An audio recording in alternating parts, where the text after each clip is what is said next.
নমস্কার বন্ধুরা, আজকে আরেকটা রান্না নিয়ে চলে এসেছি, কলমি শাক। চলো রান্নাটা কিভাবে করছি দেখে নিই।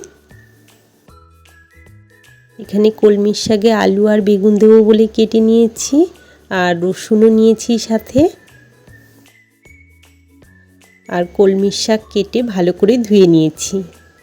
আর শাকের মধ্যে কটা কাঁচা লঙ্কা নিয়েছি, 4-5টা হবে। ঝালটা তোমরা পছন্দ অনুযায়ী দিও। প্রথমে আমি কলমির শাকটা আর কাঁচা লঙ্কাগুলো একসাথে দিয়ে দেব।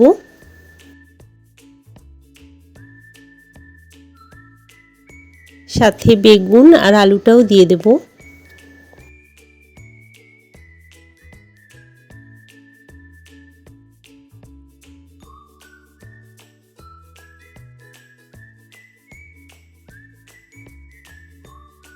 হলুদ দেব আর পরিমাণ মতন এখানে লবণ দেব। লবণটা একটু কমই দিলাম, কারণ শাক অনেক সময় অল্প হয়ে আসে, তখন লবণ কাটা হয়ে যেতে পারে। তাই প্রথমে একটু লবণটা বুঝে দিলে ভালো হয়।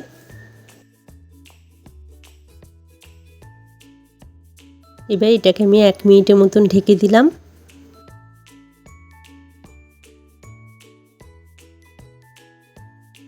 এবার একটু ভালো করে নেড়ে দেব যাতে নিচে লেগে না যায়।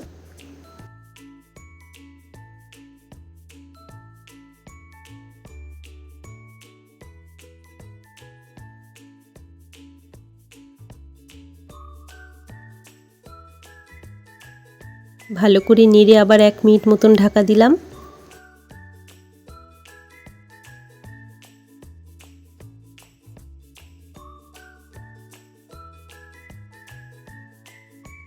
একটু ঢাকা দেওয়ার কারণ হলো আলুটা একটু সিদ্ধ হতে সময় লাগে।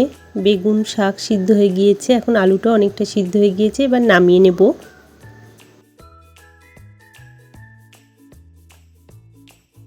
শাকটা নামিয়ে রেখেছি, এখানে সর্ষের তেল দেব।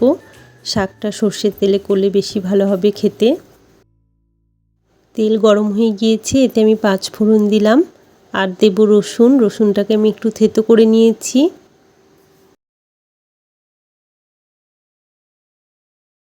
রসুনটাকে আমি একটু তেলে হালকা লাল করে ভেজে নেব।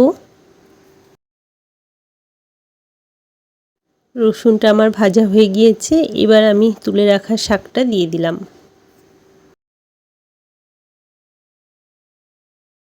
এবার শাকটা ভালো করে রসুন আর তেলের সাথে 1 মিনিট মতন ভাজবো।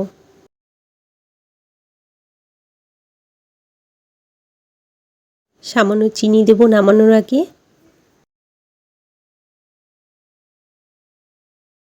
রান্নাটা আমার হয়ে গিয়েছে, নামিয়ে নেব। ঠিক আছে বন্ধুরা, আজকে ভিডিওটা এইটুকুই। রান্নাটা যদি তোমাদের ভালো লেগে থাকে তাহলে প্লিজ একটা লাইক করে দিও। আবার দেখা হবে অন্য কোনো ভিডিওতে। বাই।